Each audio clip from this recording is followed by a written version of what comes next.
Hello, everybody, and welcome to St. Clair Saints League of Legends, the NECC Semifinals. The boys have made it so far in this league, and I can't wait to see where else they're going to go. They're going to be playing against Durham College. I'm John Billbangs Udima, joined by Josh Fundy Pafundi, and we got a really good game on our hands today. Yeah, definitely an exciting one. You know, semifinals, of course. Like this is make or break Stakes for are high. both these teams. For all the teams in the playoffs right now, and these are two very strong teams who are going to be playing against each other. And of course, given this preseason patch, you know, we've kind of had 2 weeks now to kind of develop a meta. Yeah. So I think this is going to be a very exciting matchup today. Yeah, so I was actually looking back on the VODs, and they played Durham early on in the season. They beat them in both games, and they played them in preseason, actually, where they lost. It was the very, very first game in preseason. But other than that, the 2 games they played against them, they actually did win. So I definitely have high hopes for St. Clair in this one. And I mean, with their performance last week, I definitely think they can easily win this one and go on to finals. But again, I still think the fact that it is preseason is a huge boon for both these teams, because you have to understand there's so many more things that people have discovered over the last week and a half. So there's going to be a whole lot more meta shifts, and I expect to see a couple of changes. I expect to see a Mundo top, because win rate wise, Mundo is at a 55%, which is tanks in general, unbelievable. Honestly, in the top lane are like just kind of taking over that role that we saw like the hard carry top laners have during all of season 10, basically. Yeah, it's definitely a top lane meta. And I mean, we saw Ricky on the Darius with a pentakill last week. So I definitely think he can go over to the tank if he needs to. But I think this week I really want to see him again on that bruiser style and the kind of 2v1, 2v5, 1v5 scenario that he was in that he somehow won. So I think that for me, again, is going to be the strong point for St. Clair. Look towards your top jungle. Try and win through there. But Sephiroth's been rising up a lot. So I want to see him do well too. Yeah. Also, we can't forget about the fact that Lethal Tempo has brought in so many different ADCs back into the meta as well. Of course, we're seeing Jinx. Jinx is crazy right now. Like a champ that we really haven't seen in a while since like the Ardent Sensor meta, like long time ago at this point. So yeah, and we're gonna be getting into pro draft here. So first, we're not gonna get to see the bans, unfortunately. We are unfortunately unable to see the bans. But first pick, we're gonna see Karma for Durham and Braum for St. Clair.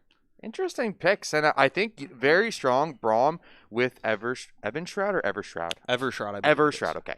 So Braum with Evershroud is a super, super strong pick. It offers so many good stats on top of the fact that it gives you that bonus damage along with your stack passive. So if we St. Clair go for something like the Lucian here, I'd really, really like it from them. I think that gives them a really strong bot lane, no matter who Durham is going to end up picking. And I think more than likely Durham going to be forced onto one of the safer picks like the Ezreal if that does come through, but it's going to be the Graves pick actually. So I mean, that can be flexed to top or jungle, but I think with its recent nerfs, you kind of got to put it in the jungle now. Yeah. Graves top, definitely very cool, a very interesting pick and cool pick, like while it was around. But yeah, I think Graves is now back to the jungle.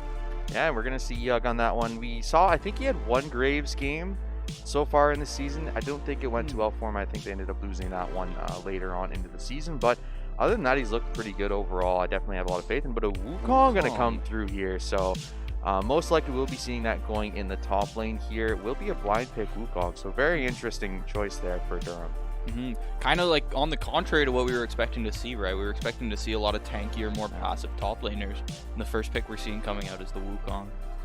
Yeah, and we're going to have one more pick here on blue side for Durham. And I expect this to be the bot laner. I want to see who they're going to pair with this Karma into this Braum. And I'm assuming Lucian would probably be the best pick here. But looks like we won't get a choice just yet.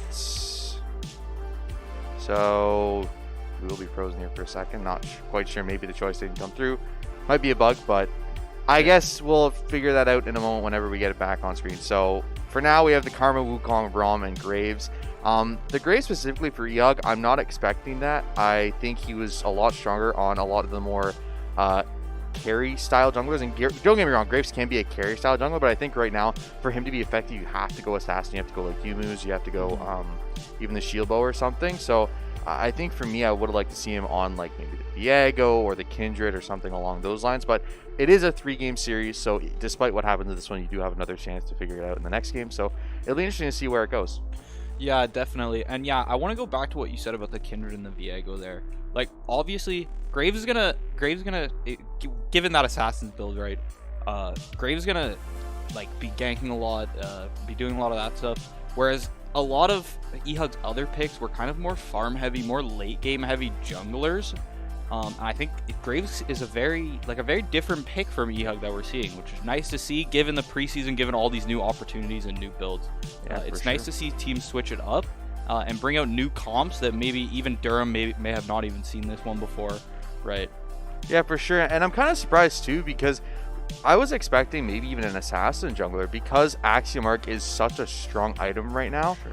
Okay, so we are going to be seeing the bans now here coming through. So we are going to get some visibility on that. We're going to get Leona and Darius for Durham, and Darius, not really too surprising there. Obviously, we saw what Ricky can do on that champion. So, okay, so Lucian was banned for St. Clair. That's why they didn't want to go with it. Makes more sense. Caitlyn ban coming out from Durham as well. Caitlyn, another one of those strong ADCs that got a nice buff from lethal tempo changes. And Aphelios did too. So a lot of 3 ADC bans actually coming through. Oh, are they redoing pick phase, I guess? It looks like they're just redoing the whole draft. Maybe the pro draft just happened to bug out or something for both sides. We will see about that. All right, so forget everything we just talked about for the last 5 minutes, because apparently they're redrafting. So, I mean, I want to talk about the Jinx. You did say in the pregame about the Jinx, how strong it is with lethal tempo. We're going to get Ashe into another strong lethal tempo pick, and it's very interesting to see. Season 11 wasn't, or I guess season 12 wasn't something that I expected ADCs to be super prominent on, but because of how strong lethal tempo is, you see 3 bans and 2 first picks on the ADC role. Yeah, for sure. Yeah, and especially because ADCs have been in such a weird spot for the past, I want to say the past year and a half almost, where they've been, there'll be certain ones which are super broken, but then as it comes down to it, they're not really having too much impact on the game. Whereas now we're seeing it come back towards more of an AD carry meta, kind of a protect the carry meta almost, as we're seeing these tank top laners, lethal tempo. Obviously, while engage supports are definitely back in, enchanter supports still super strong without really much changes to them. Yeah, I think Lulu's always just a strong champion though. Over the years, I think one of the more prominent picks, and no matter what meta you're in, no matter what patch you're in, I feel like it's always a viable pick. And I feel like it's like a Jarvan too, right? Where it's just no matter what situation you're in, it's always going to be a good pick because it offers so much value for the team. Yeah, that utility is definitely always there. You're getting peel, you're getting shields. Depending on your item picks, you're getting heals as well if you go for the Moonstone. Definitely a very strong pick in all stages of the game too. Yeah, and we see the blind pick Victor mid for Durham here. And Victor, the strongest. Oh, Jax, I didn't even see Jax that. Made it through ban phase. I didn't even think about that. I didn't think about that either. That's scary. So Jax with lethal tempo is crazy. It stacks up attack speed so fast. And the thing is, not to mention the attack range. That's what I was going to say. The attack range on it, the fact that you get that extra 100 range is so strong for laning phase, right? And it is going to be a blind pick Jax, so it can be counterpicked. But I really think later on in the game, when that lethal tempo is stacked and when that passive is stacked, he is so strong because his attack speed is just ridiculous. It's just too fast almost.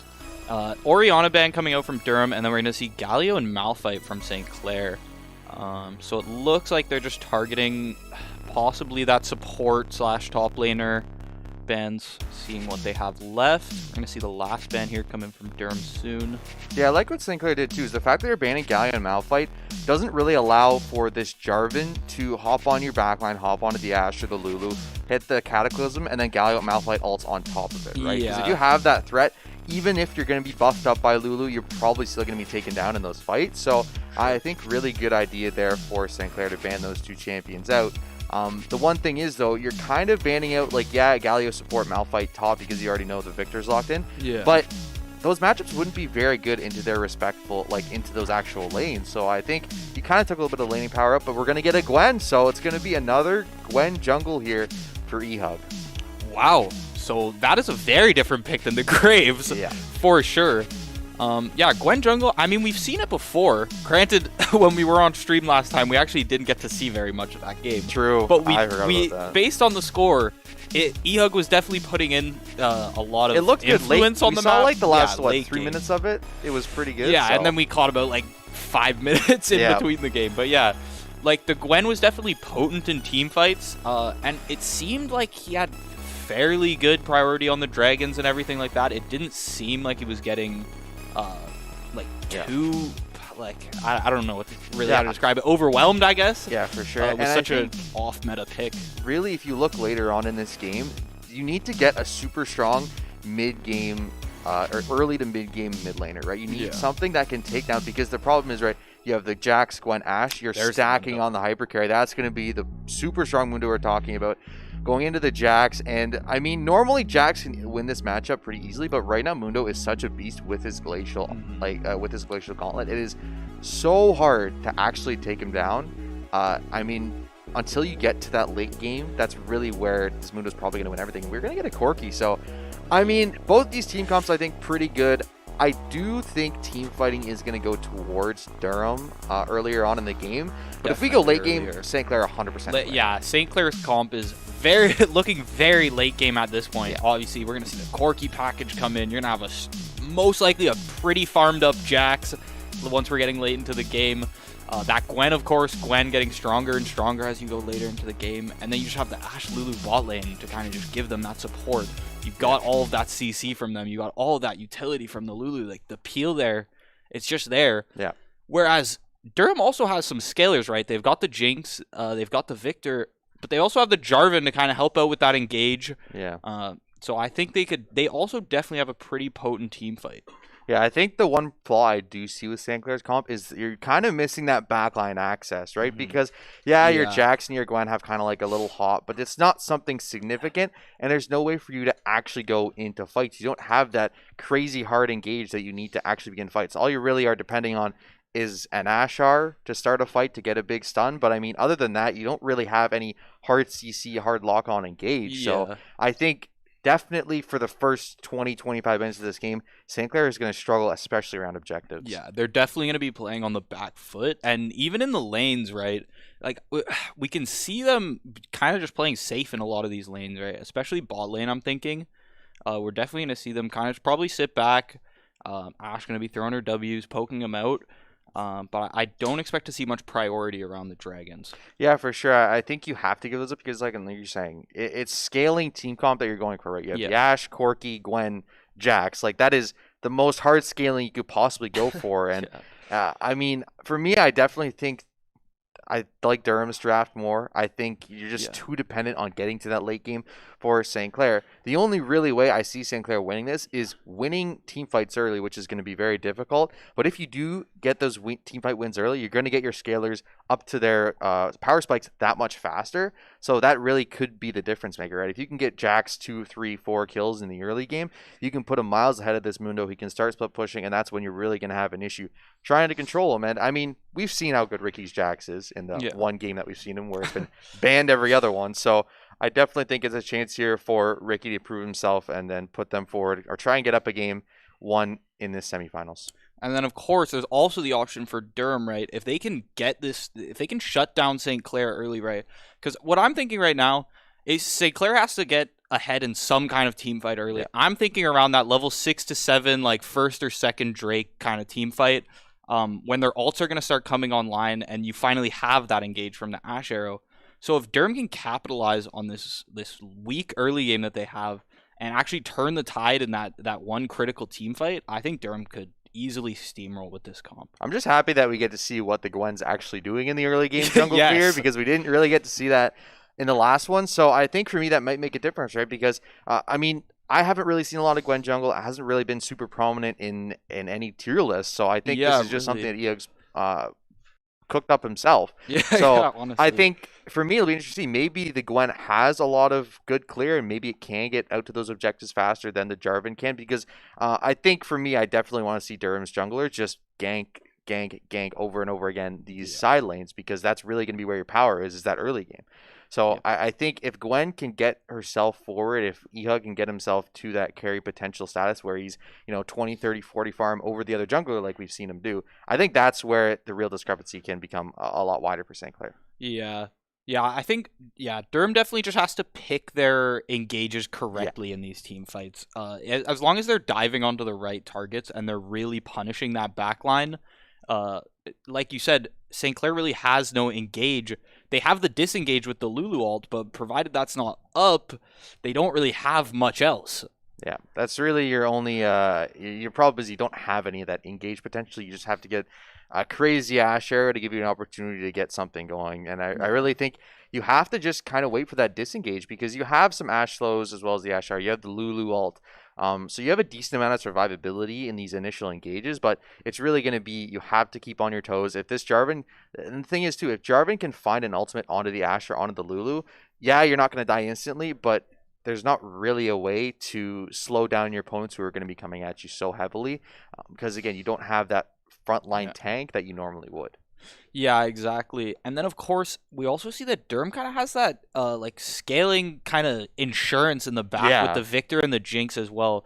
Victor, obviously, with his Hex cores, he's going to be slowly getting stronger and stronger throughout the game. And then he's going to hit that spot where he has all 3 abilities upgraded. He's doing damage, right? And then, of course, Jinx as well. Once you see Jinx get to 2 or 3 items, she starts being a lot more potent in the team fights. The attack speed is up there, of course, like we talked about, the lethal tempo. It's crazy. She's just going to be putting out damage upon damage. And I, as of the draft, I don't see St. Clair really having an option to deal with that. Yeah, for sure. I definitely think Durham here able to draft a little bit better than St. Clair was. But we are going to take a small break here. Not quite sure when the game will start up, but we'll let you guys know as soon as we know. We'll be back here to bring semifinals game number 1 of the NECC playoffs. Don't go anywhere. Has this ever happened to you? You tune in to watch Saints Gaming compete at your favorite title, but you end up missing it. Scrolling through Twitter to find results is just such a chore, and it looks like there's no easy way to find out everything you've missed. Luckily, there's a solution. Hi, Millie Bays here, and I'd like to introduce you to St. Clair's Bird's Eye View, the #1 show to keep up with everything about Saints Gaming. Get weekly recaps, see great highlights, hear exclusive interviews with players and staff, and so much more. That's Bird's Eye View, available in podcast or video form at a website near you.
his head, and there he goes. Abyss gonna clean him up. Olaf goes down. Everyone's just gonna line up here for Lazzy. He's gonna find himself the Quadra.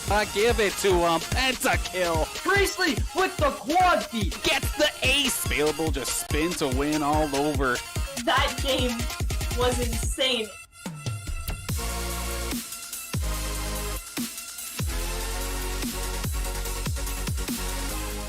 Welcome back, everybody, to St. Clair Saints League action, and we are just loading into this game right now. The NECC Semifinals means a lot for both of these teams. They've come so far in this season, and when you think back on it, what's been some of your favorite moments? Honestly, well, of course, from 2 weeks ago, the quarterfinals, we got the Ricky 2v5 pentakill. Was a great moment. I definitely popped off. I literally stood up from my chair. Like, yeah, that was a pop off moment right there. But here we are getting into game number 1 of this series, Durham versus St. Clair, and already smacked in the top lane and in the jungle. Going to be taking a little bit of damage here. He's going to be forced into the pit. He might have to. Does he just start dash? Yeah, he did start dash, so he'll be okay. We'll just back off here. I'm assuming he just takes that for the clear as well. Or I'm assuming it won't detriment his clear if it's not what he starts with regularly. I mean, I think the E gives you attack speed if I'm not mistaken. This is just... Yeah, Ricky's kind of getting beat up here. Some good predictions. No, he's going to back off here, so won't take any more damage from Anime Girl 2007. And we have Modfat in the jungle, Hectic in the mid lane, Kyolrez in the ADC position, and Oof in the support position. And I do remember Hectic specifically was really, really good in mid lane. He played Cassidy in one game, and he was like, I think, the only one who was ahead for Durham. And then the other game, he played Echo, and he was, I think, 8-1 at one point. So he was really a difference maker for Durham. They ended up losing the series 2-0 to St. Clair, but he could have made a huge difference there if he had any other supporters around him. Unfortunately, they just couldn't find anything for him. Yeah, and of course, he's on that Victor too. Definitely a very strong pick right now. He's got first strike. One of the people who's actually making use of the new mage item too, Crown of the Shattered Queen. I feel like a lot of mages, like everyone was trying it out, and then they kind of realized maybe Luden's is still better, or Leandri's, depending on who you're playing. But Victor is definitely one of the people who has been taking that. Yeah, it's just hard because it's so much of a defensive item that you don't get enough AP value when you hit that one item spike, that when you're fighting people in the mid lane, usually you end up losing the 1v1s. But a lot of damage down actually here onto Oof, but nothing going to be happening there so far. And like I was saying, I think for him specifically, it's okay that you don't have that crazy early game spike on your one item because you are waiting for your Hextech core to complete, and that is when you're going to become very strong. Ricky getting some damage in on the Mundo here. Those are the kind of trades he needs to take if he does actually want to make this a hard lane. Oh, he has Mundo. Ignite! Oh, Ignite coming out. Is that going to kill him? Looks like he may just survive. Oh, and he is going to be able to get the back off. That is a close one. So Ignite is going to be down for Ricky here. And that's the advantage of taking TP Ignite, right? Is you have that kind of lane facilitation that you can't get. You can't go for those 1v1s. We're going to see the TP coming back here. Pretty stacked wave. Might go for a stun, but no, he's going to Q and just hop away here. And the wave will be stacked, but already a TP burn in the top lane. That is so huge for this matchup. Yeah, definitely. And yeah, I don't think we need to see Ricky burn his TP either. He's most likely just going to walk back to lane. So yeah, pretty good. He also got his flash. So yeah, that's a pretty big win. Pretty good start for Ricky there. Oh, Ricky does actually burn the TP, and he's going to shove in this wave. But he does have an item advantage now. He has a longsword, whereas you see only a pot and a pink ward for the Mundo up here. So already an advantage building up here for this Jax in the top lane. And I mean, right now, actually the jungle differential is pretty big too. I don't know if the Jarvan just got a slow start to the jungle here, or if Gwen is just cracked. I wasn't really paying attention, but 25 farm already a 9 CS advantage here. And with no ganks off, that's already a big win in my books. Yeah, we see they got the Scuttles at the same time, but there's 2 camps left up for the Jarvan, and the gank is going to come through. E-Hug autoing down Hectic, but it's just not enough. He's going to be able to walk back to safety under turret. Does burn the flash, though, so both solo laners' flashes are down here, and we talk about how important this early game needed to be for the side of Durham, because that is where your power is going to be. You get to late game, I mean, you do have the Jinx and you do have the Victor for the carry potential, but you have a Gwen, Jax, and Corki and an Ashe stacked up for St. Clair, so it's just going to be really hard to beat that out in a team fight when you get past that 30-minute mark. Yeah, I also like to see... Oh, they actually did... Oh, Durham got the Scuttle bot, actually. Oh, no. Red side is St. Clair. It's okay. Not a good one today. Oh, fight. Fight is going out in the bot lane. Ignite is going to come down onto Fresh, but they're going to be able to just auto down Kiores on they the can get him Jinx. too. They get Thresh. They're able to get the Jinx or the Thresh at the as well. slows. The slows are crazy. The flash is going to come out. Is it going to be enough? The autos just keep coming. Oh. Wow. He's going to live with like 10 health there. Anime Girl level up, running away from the gank here. No flash. Flash going to... This is going to be a free stun kill. This comes is a out. free kill. This is massive. This is already a kill in the top kills. and bot. And the fact that they went to the bot lane, they 2v2'd in the bot lane, they won that fight, and they also converted top lane into a kill onto the top laner is so massive because you're winning on both sides of the map. You're not giving this Jarvan anywhere to move. Couldn't even get the Dragon because really, really good awareness by Corki. The fact that he floated down to Dragon after he backed just to make sure they weren't doing it. It did mean that they not only were able to get 2 kills, they were able to not lose any objectives on it. And I mean, somehow, despite that, farm is still even for these junglers. So just really, really good macro there for St. Clair, and it's giving them a clear advantage here in the early game. Yeah, and we're going to see the Thresh actually going down to get some vision in the blue side river there. In the bot side river, my bad. Wave is going to get pushed in bot. More trading coming out in top lane. He's going to pop out that CC shield. Yeah, and the fact that Ricky's winning this despite the Bramble Vest already built here for the Mundo is big because when Ricky goes for a back here sometime soon, he's going to have a really big item advantage and they're going to be able to extend that.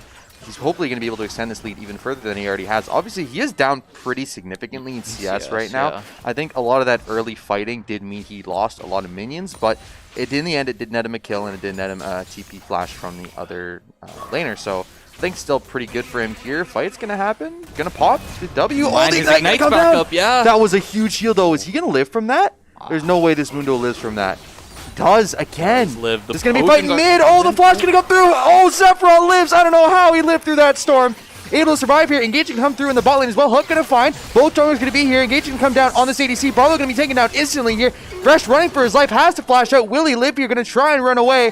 Going to get W'd up. Yes, he will. Going to get slow. Flash going to come through. Shield going to come up, but it's not going to matter.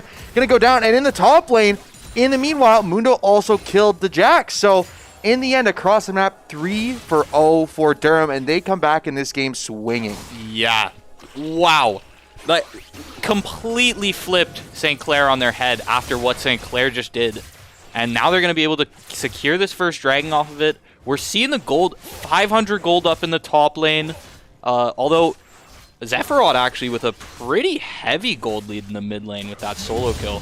Yeah, he does find 300 gold for himself, but again, this farm discrepancy in the top lane meant that the gold wasn't as different as it would have seemed, and despite the fact that you did get that early kill onto Mundo, it went onto the jungler, not onto Jax. So I think Ricky, obviously we saw him get so close to killing those 2 fights with the Ignite, he just Mundo barely living, and now this is going to cause a real problem here, because you see now the item advantage is going to be on Mundo's side, but Ricky just wants to keep going in, but the problem is the more Ricky goes in here, the more sustain this Mundo is going to have as time goes on. So you can't really take these small, short fights. You want to go for more extended trades, because if you can proc your lethal tempo, that's where you can actually out-trade him. But I think for now, Ricky just needs to take it down a bit, try and even out the farm and try and slow the game down, because you saw there, yes, Sephiroth got a kill in mid, but everywhere else, everywhere lost. So you just have to be careful how you play with these next couple of minutes, because you can't let that snowball. Yeah, it's like, and every time we seem to go up to this top lane, right, we're seeing Ricky go for one of these trades, but he's losing 2 to 3 CS every time, and he's taking damage from the tower. Oh, wow. Mundo going to be able to pick up another solo kill. Like Ricky's just going in. He's just not respecting the power of Mundo, Yeah. right? And the problem is, normally he's playing that bully lane in the Jax, but because Mundo is so strong right now in this meta, and because he has the item advantage, Mundo able to survive a lot of what Ricky wants to do. Normally, you proc that W, you hop on with your Q damage. It's pretty effective poke, but because he has good healing, he's able to knock, because the E knocks the health off him and he's able to regen it back. It's so hard to win out these trades. And now with a 30 CS lead in the top lane, 2 kills as well, this Mundo is going to be a problem. Package going to come here in the mid lane, though, going to do decent amount of damage here. Poke going to come through both sides. He's going to have to walk back out. So in the end, they'll take about 2/3 of each other's health, but no kills going through. Yeah, Victor Ultimate is going to be down for the foreseeable future. But nothing too big happening in the mid lane there. Yeah, and Sephiroth actually has built himself quite a decent lead, actually. 15 CS, got that solo kill as well. He is sitting very well in this mid lane, and for right now it's really good because it stabilizes a lot of what the junglers want to do. And you see there is Moffat sitting here waiting to gank this. Corki does not have flash available either, so this could be dangerous depending on how they play it. Very patiently, but Ehug coming around the back. This could be a good counter gank if it comes through. Yeah, Ehug, he's definitely close enough to rotate quick should he see it, but Moffat is actually just going to give up on that. Makes sense, honestly. I don't think it was really a prime position to gank there. Yeah, I think the problem is, you know, Hectic doesn't have ult and is very low on mana. So even if you do engage that, if Ehug manages to come in, it really seems like the counter gank would turn in St. Clair's favor. So I think that's why they wanted to call it off there. And actually, I didn't notice that Ehug has Ghost on Gwen. No flash. Yeah, no flash as well in the jungle. So no flash top or jungle from the side of St. Clair. Very interesting to see, yeah. But it makes such a difference, right? Because you think about how long flash has been like a staple in League, right? Like no matter what position you're playing, no matter what role you're playing, every single person takes flash. It's always on your summoner spells. It has to be. But we've seen throughout the last season, and I guess through the start of this season, that top laners taking TP Ignite, like Camille, like the Jax, like the Wukong. The fact that you're able to take those extra summoners is so huge because it gives you lane advantage with the Ignite, and it gives you macro advantage with your TP. So I really like this. I really like the fact that you're adapting and you're seeing other things that aren't Flash because it gives the game so much more variance. Yeah, like you said, Flash was such a staple for so long. You would only see champs like Shaco or something take Ignite over Flash because they have that mobility. But there's a lot of other champs that have that now, and we're seeing players take advantage of that. But they aren't forced to take Flash, basically. Yeah, it feels nice because you see a lot more variety in what people decide to play, how they play roles and stuff. But we are going to see a 3-man collapse here on bot lane. TP going to come through, though, just preemptively, but Hectic going to be here as well. Root going to come through here for the Corki. Will stop him in his tracks, so will you stand up here? But good TP there, able to save the bot laner because it didn't have shield bow come through yet. So I think Barlow there, if he does get engaged, that would definitely be dead. Going to W over this wall, actually. Oof down to half HP. A lot of damage from this Corki. Forced to flash out. Barlow. Oh, the damage is not going to get through from the Corki, though. Kiora is going to be slowed down significantly here. Will Lantern up. Flash going to come through. Barlow going to find Kiora's there and will tie us up at 4 kills apiece and even out the gold as well. Yeah, nice engage there from the bot lane. Obviously, they saw them disengage. They saw them pretty split up. And then, of course, we see Zephyroth just start taking the, stacking on the damage into Oof. As we're going to see 2 engages in the mid lane here. Ehug going to come in. He's trying to get that damage down on Hectic. He is going to take him down. Moffat, he just can't peel. And he can't take down Ehug either. The Victor ult not going to able to take him down as well. He is going to get out of there unscathed. Unscathed 3-0 on Ehug right now. Yeah, and Ricky is going to be fighting up here in the top lane. Will pop the R. Ignite going to come down, but oh, he's going to live! Turret shot killed him though, so Ricky will get the trade back. So in the end, it still is a trade back and kills, and they do get the dragon. So across the board, St. Clair netting victories and bringing themselves to now a gold lead. So we talked about how important this early game was going to be for the Jarvan, but Jarvan actually sitting at 1-1-1, down 20 farm, and it's just Ehug, right? Like, we've seen how powerful Ehug can be when you give him these carry champions, and we're seeing it again on this Gwen. 3-0-0 to start off this game is doing so well, able to get these early ganks off, and I think if this game keeps going forward the way it is, I definitely think St. Clair can take this game for sure and go to game number 2 up a game. Yeah, we'll also see Ricky coming in bot here. He used the TP, but their bot lane may just be able to get out while the Jarvan is going to be able to rotate. Bit of a wasted TP, but not the worst thing. The Herald also popped here in the mid lane before plates go down, and it's huge because this Corki is going to get a lead. Actually, no, they're going to move everyone towards mid, and it will force them off. Will be forced to use a package here. They're going on Moffat, though. Moffat damage down to half in on HP. Moffat. He will go down here. Zephyroth, a lot of damage there. Oof, going to be chipped down quite a lot as well. Get the flay onto the turret. Turret shot will come down. Ehug gonna barely survive. No, the shutdown will come through. The Ignite was on him there and did end up getting taken down. So 600 gold over to the Thresh, but in the end, somehow the Shelly still crashed on mid turret. Yeah, so it's actually 320 gold towards St. Clair. So in the end, actually not such a bad trade. Yeah, they were able to get it right before the plating dropped there as well. Honestly, at this point, I'd like to see the Jarvan from Durham go top a little more. We've seen that they have the advantage here. He's always pushed in. They could easily set up a dive here, I think, honestly. With the way that Ricky is constantly low health in this lane, I'd like to see him move top a little more. Yeah, I think the problem is, though, right, you need to get either the Jinx or the Victor ahead. Like, the Mundo ahead is going to be nice, and I think right now, another fight going to go on this top lane. Ricky again going to pop the ultimate, will dodge the Q cleaver, will be able to survive, going to pop the E as well, but the ultimate coming through from Anime Girl 2007, that's so much healing, and he will take down Ricky again going down, but meanwhile in the mid lane, Flash going to come through, Zephrot going to get hectic again, Zephrot solo killing this mid laner already twice in this game is just massive, and this mid lane all St. Clair right now. Also, I wanted to point this out. While we were looking at Ricky in the top lane there, Zephrot actually took the Jarvan's blue and and the scuttle and walked back to lane. And then proceeded to kill the mid laner. Pick up the kill. So Zephrot, we've seen him evolve so much throughout this season. We saw his early on in the season, he was struggling a lot playing the Sylas, playing the Orianna, just wasn't doing what he needs to. But we've seen so much good stuff, so much damage here. Gonna E in, Moffat gonna be able to escape, but not barely any HP left, and so strong right now. This Corki Gwen combo is unbelievably strong. He's gonna go in for an engage here in the top lane. Anime Girl still going to be staying alive here. All going to be popped through, but Ia going to take him down. So the Shred comes through, and that Omni Vamp doing so much health back for this Gwen is so huge. And St. Clair now up 2k gold. I think the biggest gold lead we've seen in this game so far. Yeah, definitely. Yeah, I think we saw him up around 1.5k earlier before, but yeah, this is definitely the largest gap we've seen. That also comes out from a lot of the early game choices too. We saw Zephrot go for the Cull in the early game, recognizing that they're gonna have a pretty passive laning phase, so he's just gonna pick up that. He's at 3k ahead of this Victor right now. Like, half of this gold lead is on Corki right now. On the Corki, yeah. It's so, I mean, for me right now, I definitely think mid lane jungle advantage is so huge for St. Clair. Bot turret will go down here in just a moment.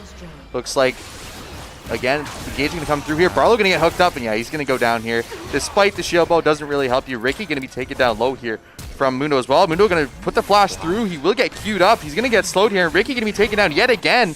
Anime Girl making such huge problems, and we're talking about this Jax pick in the top lane for Ricky, and unfortunately just not able to take advantage of it. And actually, I just realized he built Anathema's chains on this for this Jack specifically, so like you can't even get stat checked anymore because you're just going to lose this. Dive going to come in mid lane though. Malfat dive, but the Thresh Lantern isn't able to save him. Zephrot gonna pick up another kill. Yeah, and again, you're trying to shut down this Corki, trying to shut down this Gwen any way you can, but Zephrot is having none of it, and it's so good for St. Clair, the fact that you're able to get this mid and jungle so far ahead, because right now, Ricky is just struggling so much in this top lanes. A level 13 Mundo right now is just smurfing all over him, and I really need to see, you know, a little bit of slowdown here. Now you realize you built up this lead in your carries in the mid jungle. Ricky just needs to stop going for these engages, try and stay under his tier 2 turret in the bot lane, and just kind of let the rest of the game play out, because Dragons are even, right? They're at 1-1. Yeah. This game is definitely not going to end anytime soon. Goldie is pretty even, so if you can get to that late game mark, that's when Ricky's going to be able to really come back in this game and start fighting, because right now there's no one he's going to be able to fight. He's level 10. Yeah, exactly. Yeah, use the two players you have that already have the lead and let Ricky try to come back into this game, really. We're going to see 4 Durham players moving in on this dragon here where it's just Ehug and Fresh. Corki has a flank. Ooh, Corki is coming in. Ehug going to start doing a lot of damage to Oof here on the Thresh. Not too much. Ricky LaFleur also going to come in, able to get Moffat in his own ult too. That was a huge Lulu ult from Fresh, able to keep Ehug alive, then Ehug popped the stopwatch. The fact that the jungler is still alive means they get the dragon for free, and they will be able to secure it. So 2 dragons now over for St. Clair. It will be a mountain soul, actually. So no new souls this game, surprisingly. Yeah, no new dragons, actually, at all. Yeah, new dragons. So 1-4-3 for this Jarvan. Just not the early game we're looking for from him. Yeah, definitely. And once again, I want to say it's because he's not going top. I think he should just be going top and trying to get some of this gold that the Mundo is getting from Ricky. Get a couple assists, get some gold up, get the presence on the map. I think if he would have put some pressure top, I could have seen them getting that first turret, maybe securing the rift, but instead we're seeing St. Clair able to take advantage of all these things that I think that Jarvan should have had access to. Yeah, for sure, and it's just the fact that you had such a big lead on, and Hectic going to be engaged here, Crown going to be popped here, it doesn't even matter. Corki is just popping off 2.5 items now for Zephrot. He is the carry of this game, and you need somebody to stop this, because Corki, this guy is going to run all over the map. Him and his dog everywhere. But, I mean, for me, I definitely think, again, Ricky going to go in bot lane, but he has backup. He's going to be here, but the jungler, Jarvan, going to be here as well for backup. So they are going to try and go into Anime Girl. Anime Girl will pop the ult, going to run back to his teammate Moffat, looking for the engage here. Will get the knockup on 2. Going to get Cataclysm on 2 as well. Will pop that, but going to have to flash out immediately. Going to do so much damage. Look at the healing coming through. He's going to live. You will pop the Zephyr, Zhonya's will survive here. Ricky's still alive somehow. Anime Girl will take him out. Oof gonna come through as well. Corki gonna be taken down here. Hook gonna come through. Shield gonna come through as well. Flash gonna be popped out here, but it will be taken down by the. That's a huge shutdown for Victor. Eog still in this fight somehow. Kyra's gonna be found on the backside. Fresh gonna flash over the wall. Gonna go for the up, but not gonna find anything. Fresh gonna get hooked up. That's gonna be a kill again over to Durham, and Durham find 3 in that one. A good comeback and a massive shutdown for their side. Yeah, definitely. Durham played that the later part of that fight perfectly. We saw Kurez with that nice flash away from the Ashar. That was all St. Clair had left in that fight, really. And it's so difficult now, right? Because that shutdown went to this Victor who, Zephyr had been doing so well against. And now that he's able to get to that even playing field with the shutdown on him, you don't really have a lot of people to deal with this Mundo. And right now, you don't see any grievous wounds on the side of St. Clair. They haven't built that in their kits yet. And it's going to make it so much harder to fight these team fights because this 6-3-2, almost 3 item Mundo right now is so strong. There's too much healing on you. You saw, despite the fact that both Ehug and Ricky went on that fight, it didn't even matter because Mundo just healed through all of them, was able to slow him up, and in the end, his team came through and helped him out. And it's hard to see because we expected so much from Ricky's Jax, and it just really isn't paying off. Yeah, but then again, it's one of those things where it is what it is because of the matchup, right? Mundo is really strong right now. And as a player, Ricky picks this Jax, he has to see that. And, we're seeing the consequences of it. But he's also he's not terribly far behind some other players of the game. He just happens to be behind the Mundo. Yeah, for sure. And for me, I'm still looking towards this jungle and mid. Obviously, 5-1-4 for both Ehug and Zephyr. Still very, very huge carry potential. And you even have the late game scaling Ashe could come through as well. But now the Jinx on 2.5 items, almost 3 items, almost even actually with this Mundo, is very, very strong. And 226 farm, a 45 CS lead over the Ashe. And they're going to spell. They're actually going to go in here. A lot of speed. So it could be a good pick.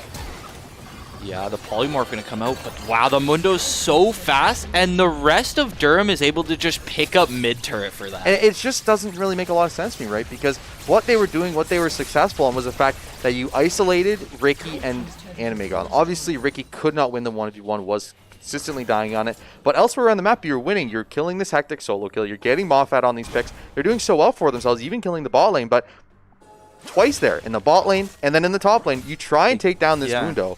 And both times, you're not fast enough, he's able to out-heal you, and he's able to escape. And in the end, what's it going to cost you? It costs them both Tier 1 and Tier 2 mid-turret. So, I mean, for St. Clair, you just have to realize, okay, yes, this Mundo is a problem. He's 3 items, he's very strong, but we are winning on other sides of the map, so that's where we need to keep shoving our advantage. Just keep isolating this Mundo, let him split push, Ricky can farm up under turret, and then eventually when Ricky gets the items he needs, that's when you can start 1v1ing him. But I mean, for the rest of St. Clair, you need to just realize you're winning elsewhere, so fight elsewhere. Yeah, I'd like to see them more focused on this Jinx rather than the Dr. Mundo. I mean, the Jinx has had a higher shutdown for longer. She's putting in more around the map. As well as when Mundo's not there, she doesn't have very much protection other than the Thresh and the little bit of peel that Victor provides. So I'd like to see them just try and focus down this Jinx. I mean, she's going to be the real threat in the fight while Mundo isn't there. Dragon is now up. Both teams posturing for it. Corki does have package available, which would be very huge in this fight if he decides to go in. He will hopefully pop this W package, do a lot of burn damage here if he can put it through. Assault going to come through, going to find Thresh, but that will be Eug finding the Dragon as well. Oof going to be taken down almost instantly, and that's 2 people down. A double kill for Barlow starting off this fight. Animator going to be chained up here. Will pop the ult though. So much healing coming through. Eug going to go down here. Shutdown coming through for Kyora's. Kyora's going to find his second as well. Hectic going to find Thresh there. Ricky barely alive, but so much healing, so much frontline from the side of Durham. The fact that you got 2 picks and they're still winning this fight is crazy. That's going to be Barlow coming in. Going to find 2 on the backside. That's a huge shutdown. And St. Clair take that fight in an instant. 3 kills for them, and they find the ace. Wow. That was a tight fight right there at the end. Holy. If you didn't see back there, Cures was putting in so much damage on that Jinx, and that's what I've been like afraid of this whole game. Well, I'm also excited for, to be honest. But I have to say, the difference maker in that fight was Barlow flashing face first into the Mundo to get the W over the wall to get the slow and net the Corki both kill. Or I think it's Corki or it might have been the jungler both kills. Anyway, it would have been... I'm pretty sure Barlow picked up 4 kills there. So... Oh, here we go. Instant replay. Perfect. So you see here, Barlow gets the slow. He sees those 2 people in the back line, right? Barlow gonna flash over the wall. Just pass him, to hit the W. Absolutely beautiful. Perfect. Like, that is the kind of play we were expecting from Barlow all season long. We're talking about Barlow has struggled so much on these late game ADCs. He's just been going forward too much, but he's played this game perfectly, and we saw there. That is a moment of unbridled courage where you are just... You may be this slow ADC that's rolling into late game, and you may be facing a 8,000 HP Mundo, but the fact that he flashes forward, gets the slow, and gets those 2 kills for Corki changes the game completely. While he was that low too, keep in mind, as an ADC, you're thinking I have to play safe, right? I'm the damage. I have to sit back. I have to get my auto attacks off. And that low, he flashes past the Mundo because he knows Sephiroth is going to secure those kills. The team chemistry there. That's the confidence you have in your team, right? Like, you just know my Corki will find these 2 kills despite him being 200 HP. All I have to do is flash forward and get the W. And in the end, they win that fight, and somehow Barlow still survived. So, I mean, the fact that he was able to keep that 500 gold shutdown is even bigger. And now, it is a 2k gold difference. It is still a very close game, 26 minutes in, but St. Clair now on sole point. Yeah, although... Durham definitely making a lot of headway objective-wise with this Mundo just being so threatening in the side lane, but also being at every single objective.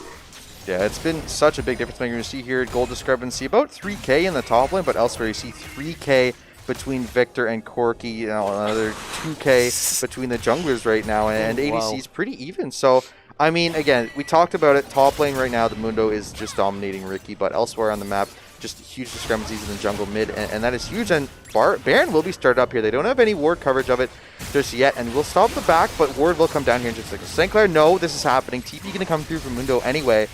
And with Corki, the TP comes through, doesn't have package available. Will they challenge this one? Will they go for this steal? EHUG going to come in on the backside, and they will get the steal. EHUG finds a Baron there. They're going to go for a team fight too. Sephiroth finding 2 already in the backside. They will lose that fight, but in the end, everywhere else, they're winning this one. They found the Baron. They found Hectic. They found Anime Girl. There's 1 person left on the backside. Somehow this Jinx will escape, but it doesn't matter. St. Clair win the fight. St. Clair win the Baron, and they're going to roll this down mid. That is the kind of St. Clair we wanted to see here in the semifinals. What a flip from EHUG. Wow, the dash in. He's able to secure the Baron, and then they just engage on those 3 members that are still stuck there. We saw Barlow's R come in, able to hit the Thresh. No disengage gonna come from the Thresh. He can't stop EHUG from doing anything. He's too stunned. And that's the problem with getting this top laner ahead, right? Is the fact that, yes, your Mundo is ahead, but when you get to these late game team fights, he is just a giant meatball, right? Exactly. You can't really fight these team fights when all you really have that strong is your Mundo, because you have no damage to back them up. And we just saw they got the steal. EHUG with an amazing steal was able to get the kills, and they were able to team fight that really, really well. Clutch job there by EHUG going in and finding that Baron. And I mean, right now, St. Clair up 5k gold now is just accelerating this gold lead as fast as possible. Yeah, they're also eyeing down this dragon coming up in 30 seconds. That will mean the Mountain Soul for them. And packages up for Corki. Yeah, gonna make them a lot harder to kill. And could even help bring Ricky back into this game, giving him a little bit more survivability in these fights. Because we saw him in the last fight. Even now with 2 items, he's taking a lot of damage in these fights. But we are going to see Durham trying to zone away St. Clair. And you see the item discrepancy here too, right? Look at the mid laners. Corki on 4.5 items is almost full build. Victor has just 2.5 and has that 1 defensive item. Anime Girl going to be shredded down quite low here. All going to come through. Not going to find the CC though. Does get blocked by the spell shield, but Cataclysm going to come down. Shutdown going to go through on EHUG actually. Ricky quite low. Going to have to E up to try and find some defense. Look at the 2 big package by Sephiroth. Going to split up the entire team. So much burn damage. Anime Girl going to go down here to the rest of the team. And Sephiroth again shining in this game. Finds 4 for St. Clair. They will route them, and they will shove this as fast as possible. Going to get the soul point, and Sephiroth on this Corgi is just so good right now. Yeah, wow. They really just saved them, right? Durham, oh, he's going to get him too. Get the final kill for the ace. I mean, Durham found the pick on EHUG. And Zephyros just comes in with the package and is able to save the fight right at the end here. We're most likely going to see game. If not, they're just going to take an inhibitor and leave. And maybe take this bottom inhib as well. I love this revenge story because we talked about before the game, Hectic smurfed on Zephyros last time they played each other. He was the only one. He was solo killing him consistently in lane. In this game, he solo killed him, I think, 4 times. He's been the difference maker for St. Clair in this one. And right now, I don't see a way back for Durham. They're down almost 10k gold now. In a matter of 5 minutes, 6 minutes, it went from a 2k gold lead to a 10k gold lead. Yeah. And we're going to see the instant replay here from this bear and flip. It's okay. That is what it is. We'll find out later what the fight was. But in the meanwhile, St. Clair did get the Mountain Soul. They also claimed bot inhib and mid inhib. So now with Baron coming up in 2.5 minutes, still a little bit of time here to decide what they want to do. But I do expect them to try and push out top here and, you know, look for a fight because you are on soul point. Here it is. So look at this. Zephyros in the backline, spots 4 of them all clustered together. Is going to W through the whole team. Look at that burn damage coming through. That is so much. There's nothing you can do. And I mean, at this point, 4 items on Corki. He's going to get a 5th one when we come back into the live here.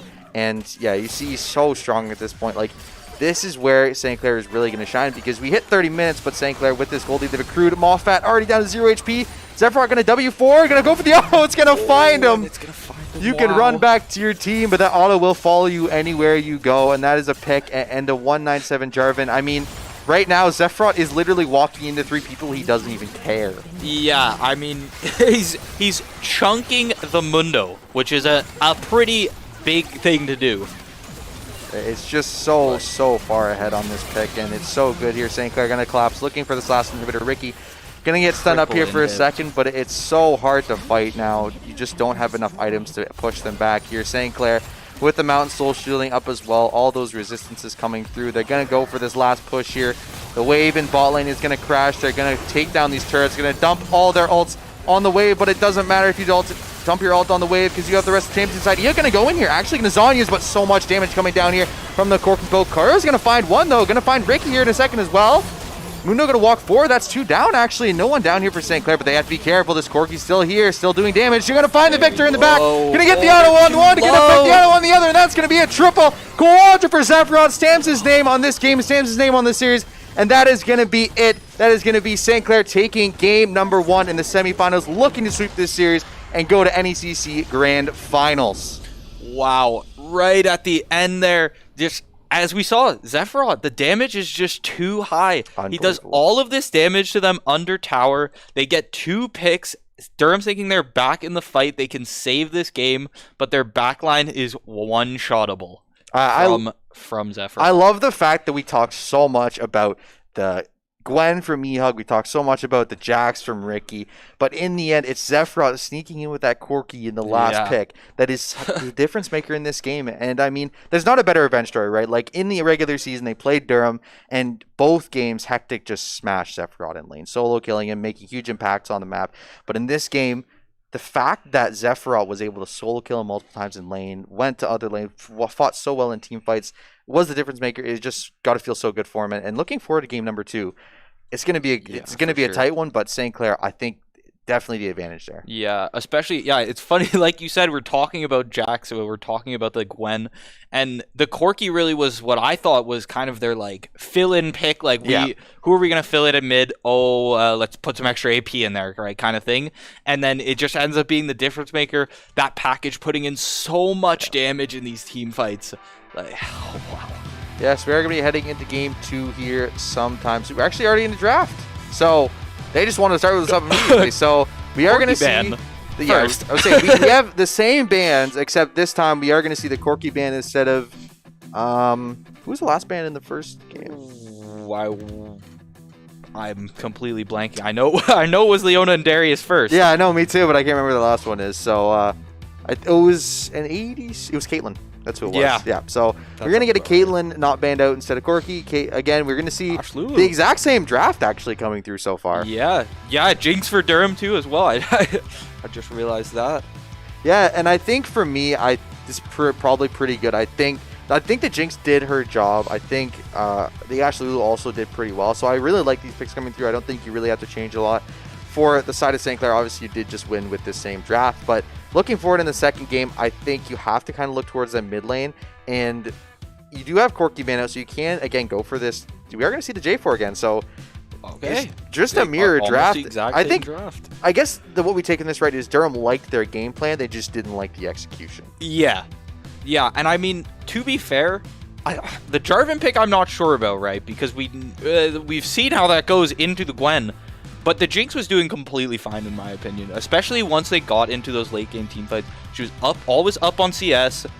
She's always getting in all of her auto rotations in that team fight, playing very safe. And the Nautilus going to come in as well. Very different lane than we saw last time. A lot heavier on the engage. Yeah, it is a heavier engage. Does have a little bit of disengage with the slow, but I think it's a pretty similar style to what they wanted to go with in the last one. And I think really, he had really good thresh hooks. I really like what he did in the last game. Obviously, I think, again, it was just a game that kind of got out of their hands. I think it was, again, that jungle mid duo that was making such a huge difference. So we're going to see the Gwen drafted again. So, I mean, if I was St. Clair, I'd really like this jungle matchup because it worked out so well for them in the last game. So why not just run it again? Yeah, especially like we said at the starting too, seeing that farm differential. It seems like the Gwen clear is just crazy fast, at least in comparison to Jarvan. I think Yug really likes his pathing, right? Because like every game we see him, he's always ahead in CS of the other jungler. Yeah. Always. Yeah, for sure. One thing I do want to talk about too, Nautilus, one of those champs that has been given a lot more options with these new preseason buffs. Obviously, I want to say Aftershock or Guardian. I know some people like to take Guardian. Personally, I'd say Aftershock, but definitely more of the like safer pick in the lane. Yeah. But Glacial Augment is also a very strong pick. I mean, you hit one hook, and whatever target it was is stuck there essentially. Yeah, Glacial Augment is strong on a lot of people. I think a lot of supports are really turning to that rune. It is very, very strong. The slow it provides is very, very unique too because it finds out other people around you, so you don't have to actually hit them with your abilities. As long as you hit another champion with the abilities, it'll hit them. So it's a pretty good rune. I will be interested to see what he picks here. And looks like St. Clair going towards the Azir. We know, obviously, very good on the Yone for St. Clair, also very good on the Corki here, but we are going to see the Azir locked in. So Zephrot, again, on this kind of mid to late game carry. I definitely like what they're doing here, but Azir blind is very dangerous. Yeah, I don't... Then again, two bans coming out from Durham as well towards this mid lane. Victor and Orianna. I don't really know what Hectic plays, but the Silas pick is gonna come out now. Granted, that could be top or mid. I think it's most gonna likely be mid. I want to say. I think top lane Silas had its time, but unfortunately, it's just such a vulnerable laning phase that you can't really play it top because ganks just mean you end up dying because the lane is too long. You don't have enough survivability, and your cooldowns are too low. So. A good pick here. I think I do like the Lulu ult on it. I don't really know, maybe the Ashe ult as well, but I don't really see too much potential from the ultimates from it. And we're going to get the Akali in the top lane as well. So that's a very different pick from Rumble. That is a 180. And then the Aatrox's going to come out. I like from this. Ricky. Yeah, I like this. I think I like this just because of the fact that Akali hasn't really been that strong in meta. She's always been a decent option, but until you really hit that level 9 mark, you don't have a lot of agency in lane because your cooldown, your energy consumption is way too high on your Qs. You know, you can't really clear out waves fast enough, and for Aatrox, right, you're spamming your Q on cooldown, you're trying to force that wave as much as possible, so it's going to give Ricky a lot of agency in that top lane that he didn't really have. I mean, he had it against the Mundo, but he kept dying from it. So it gives him a lot of agency in the lane that he isn't really going to get punished as hard for. Yeah, definitely. And I want to think about how this mid lane matchup is going to go. Honestly, I can see Silas getting pressure in early for sure. But then again, when those abilities are off cooldown, you are very susceptible to a quick like 1-2 soldier goes in, dashes in, and then you're just taking a couple autos, and that's gonna chunk you down.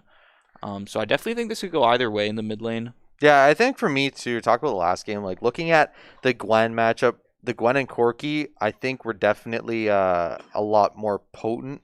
I think the Azir can be, but he's more of that late game, and he does have a little bit of slow with his Q, but it's not significant. So again, I think both junglers probably going to stay away from mid lane as much as possible, trying to look towards top lane, because I think top lane is going to be the one where you're going to be able to find kills, because both of these laners have their strengths, but Akali definitely going to be weaker in the early game, not able to clear waves, and if you can unlock Aatrox on the map, it would be massive. Yeah, definitely. I think getting Ricky into this like late game scaling position when he has the opportunity in a lane like this is definitely key for St. Clair with this comp. Yeah, so we're just going to take a quick break here as players choose their characters, and we'll be back as soon as this game begins, or as long as we're loading into it, but we'll be back in a minute regardless. Stay tuned. St. Clair up 1-0 in the semifinals, looking to close up and bring themselves to the grand finals of the NECC playoffs. Don't go anywhere. We'll be right back. What's going to happen? Going to pop the W. Oh, the Ignite's back up, yeah. That was a huge heal, though. Is he going to live from that? There's no way this Mundo lives from that. Does again. He's going to be fighting mid. Oh, the flash going to go through. Oh, Sephiroth lives. I don't know how he lived through that storm. Able to survive here. Engaging come through in the bot lane as well. Hook going to find. Shield bow come through yet, so I think Barlow there, if he does get engaged, I would definitely be taking a W over this wall, actually. Oof, down to half HP. A lot of damage from this Corki. Forced to flash out. Barlow. Oh, the damage is not going to get through from the Corki, though. Kaiora is going to be slowed down significantly here. Will answer that flash going to come through. Barlow going to find Kaiora there and will tie us up at 4 kills apiece. Sephiroth just start taking the, stacking on the damage into Oof. As we're going to see 2 engages in the mid lane here. Ehug going to come in. He's trying to get that damage down on Hectic. He is going to take him down. Moffat, he just can't peel, and he can't take down Ehug. And it will force him off. Will be used to force use a package here. They're going on Moffat, though. Moffat damage down to half on HP. Moffat. He will go down here. Sephiroth, a lot of damage there. Oof going to be chipped down quite a lot as well. Get the flay onto the turret. Turret shot will come down. Ehug gonna barely survive. No, the shutdown will come through. The ignite was on him there and did end up getting taken down. Just a cute cleaver. Will be able to survive. Gonna pop the E as well, but the ultimate coming through from Anime Girl 2007. That's so much healing, and he will take down Ricky again going down. But meanwhile, in the mid lane, Flash gonna come through. Sephiroth gonna get hectic again. Sephiroth solo advantage, so huge for St. Clair. Bot turret will go down here in just a moment. Looks like again, engaging to come through here. Barlow gonna get hooked up, and yeah, he's gonna go down here. Despite the shield bow doesn't really help you. Ricky gonna be taken down low here from Mundo as well. Mundo gonna put the flash through. He will get queued up. He's gonna get slowed here. Ricky gonna be taken down yet again. Gonna be taken down here. Hook gonna come through. Shield gonna come through as well. Flash gonna be popped out here, but it will be taken down by the. That's a huge shutdown for Victor. EX still in this fight somehow. Kyra's gonna be found on the backside. Fresh gonna flash over the wall. Gonna go for the up, but not gonna find anything. Fresh gonna get hooked up. That's gonna be a kill again over to Durham, and Durham find 3 in that one. A good comeback and a massive fine thresh, but that will be Eug finding the dragon as well. Oof gonna be taken down almost instantly, and that's 2 people down. A double kill for Barlow starting off this fight. Animator gonna be chained up here. Will pop the ult though. So much healing coming through. Eug gonna go down here. Shutdown coming through for Kyora. Kyra's gonna find his second as well. Hectic gonna find Thresh there. Ricky barely alive, but so much healing, so much frontline from the side of Hectic gonna find Thresh there. Ricky barely alive, but so much healing, so much frontline from the side of Durham. The fact that you got 2 picks and they're still winning this fight is crazy. That's going to be Barlow coming in. Gonna find 2 on the backside. That's a huge shutdown as St. Clair take that fight and go for a team fight 2.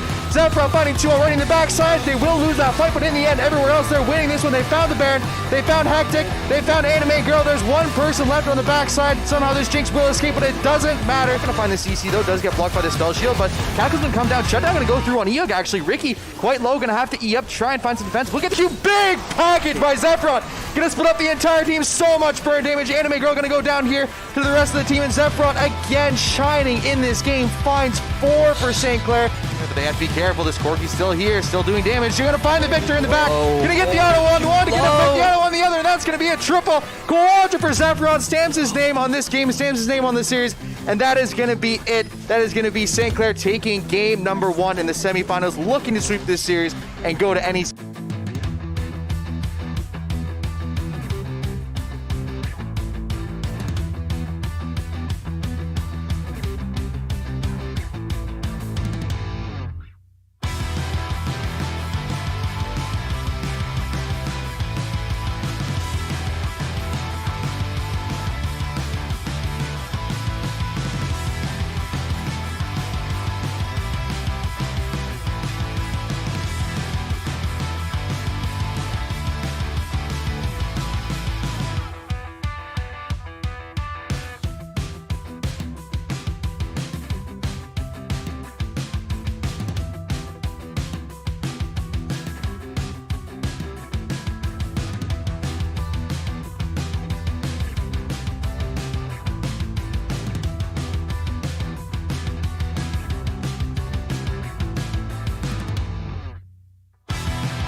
Hello and welcome back to Game 2 of NECC League of Legends Semifinals. St. Clair College versus Durham College. St. Clair up one game.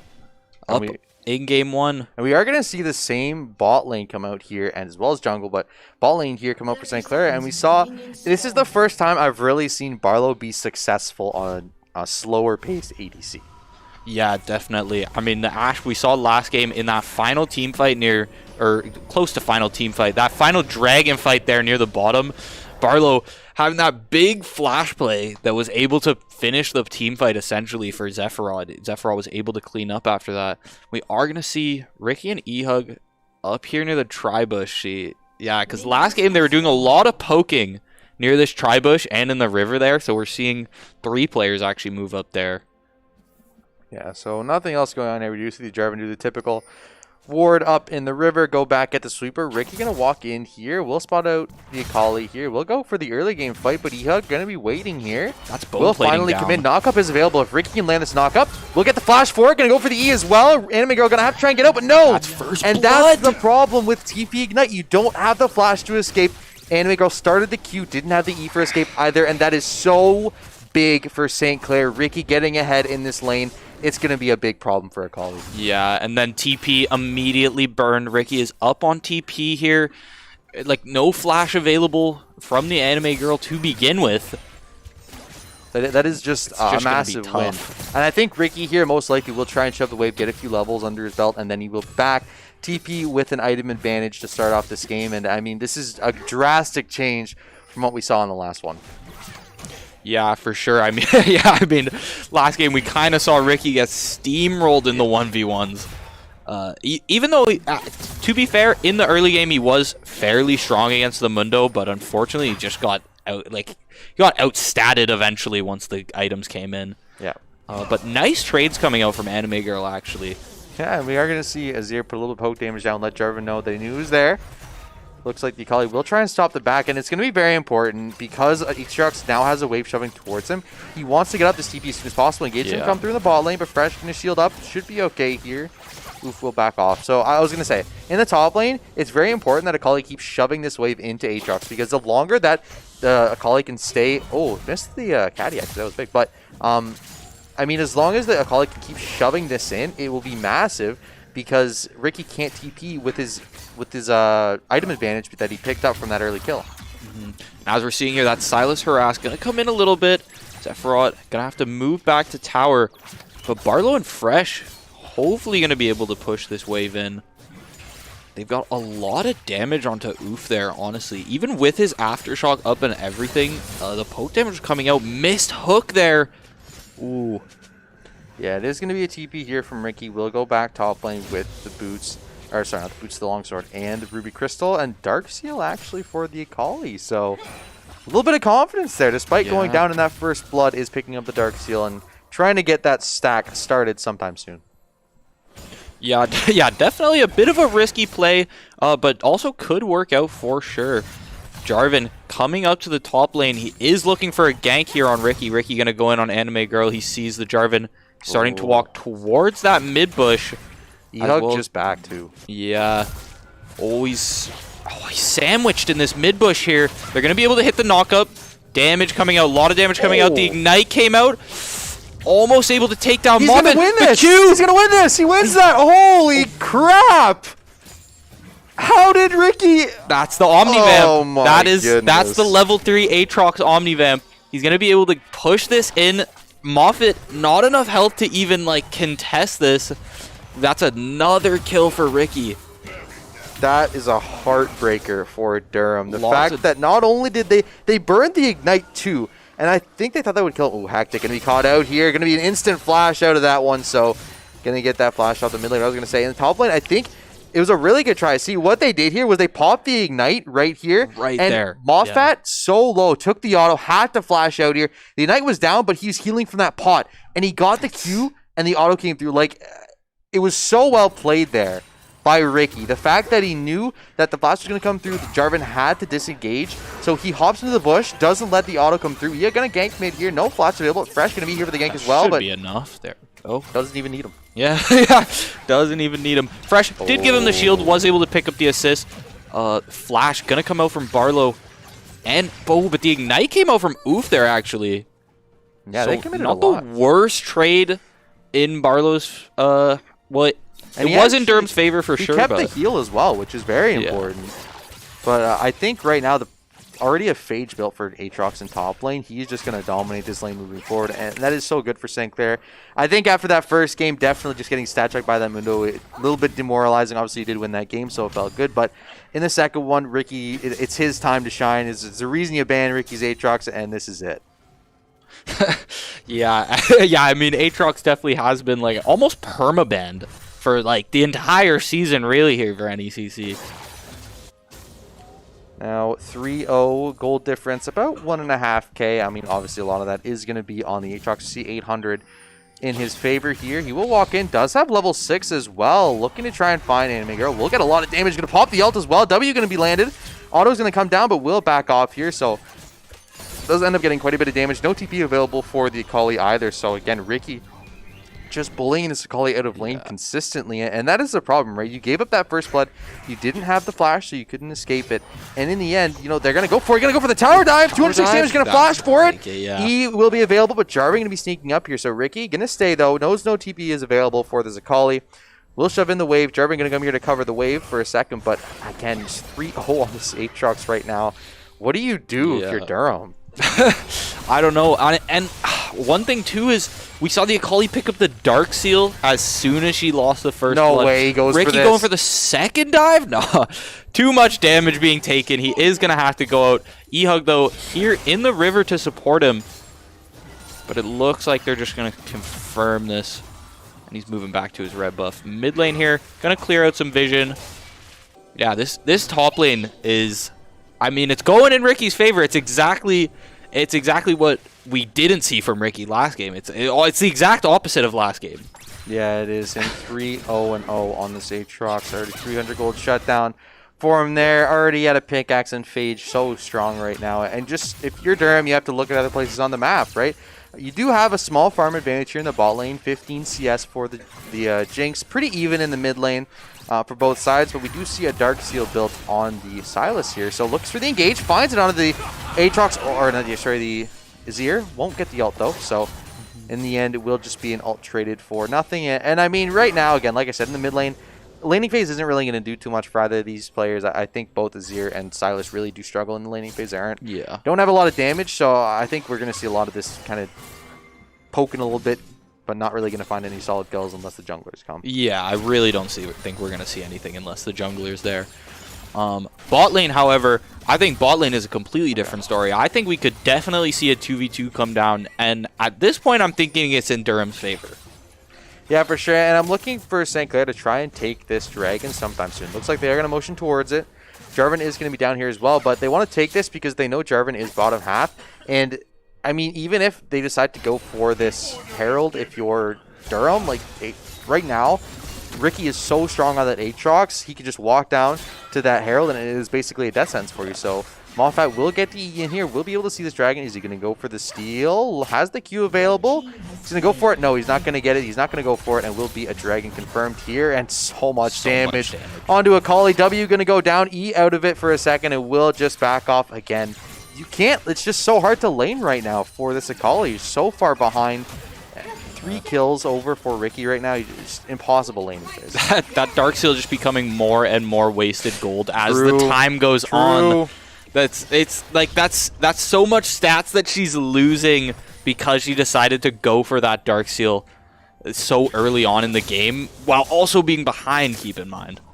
And it's so hard too right now because like the power of Akali is the fact that you get that TP available in the early game. You can't look for an early assassination. That's where you find some power. But both times the TP had to be used just to get back to lane. And we're going to see now just the aura. Barlow going to be taken down here. Will be ulted. That's going to be a 3-man. That's going to be Barlow saying bye. Unfortunately, will be taken down here. But a lot of use for that. I mean, he got 3 ults and knew the Jarvan was down there. And it does mean they can go towards the top lane. Look for this Herald sometime soon. going in again, knowing he's got the safety of knowing the Jarvan is bot lane. He's just going to keep on trading with this Akali. Trying to get a C. I think he just needs to try and, like, confirm a CS lead here, honestly. They've been fairly close. The Akali has been able to keep up, even though she's been out of lane so much with these 3 deaths. So I think Ricky just really needs to focus on getting a CS lead up here, zoning Akali off of the minions. Yeah, I think what we'll do now, maybe we'll have multiple people come in here for a dive because they know, obviously, no flash on this Akali. We'll have Shroud and ult available, so a little bit of escape. But I mean, Herald is picked up here in will be picked up here in just a second, and I'm looking for that to go top lane. Oh, they're gonna meet Jarvan at blue though. See him there. Ooh, he doesn't know. Yeah, gonna be here, but EQ over the wall will save him. So in the end, they will just be a stolen blue for the side of St. Clair, and you can't really contest this if you're Durham because, you know, your Aatrox is just so far ahead. Yeah, Eog also just tossed the ultimate out there for zoning, but he is going to use it to secure that blue buff there at the end. Also going to take this Grom here. The Jarvan just losing so much because of that top lane pressure from the Aatrox here.